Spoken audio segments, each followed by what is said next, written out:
بسم الله الرحمن الرحیم. را روانه یک شنبه به قیامت وي.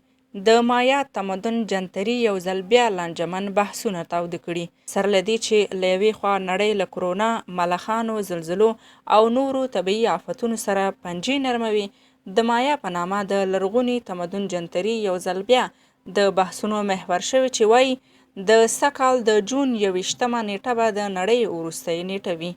ځینې بریټانوي رسنۍ وایي د مایا د لرغوني تمدن جنتري ښیي چې راتلونکې یک شنبه د قیامت ورځ ده. خو ډیری خلک بیا د مایا دغه ادعاوې تشې اوازې بولي. د مایا تمدن جنتري 8 کاله مخکې هم د 2012 کال د ډسمبر 21مه د قیامت ورځ بللې وه، خو نړۍ ونه نړېده. اوس بریټانوي ماهران وایي هغه وخت هم هدف 2012 نه بلکې 20 کال و او یوه تېروتنه شوې وه. دوی وایي د جارجین، جولین او مایا تمدن د جنتریانو تر مقایسه کولو وروسته ورته جوته شوې چې د راتلونکي یک شنبې ورځ به د نړۍ وروستۍ ورځ وي.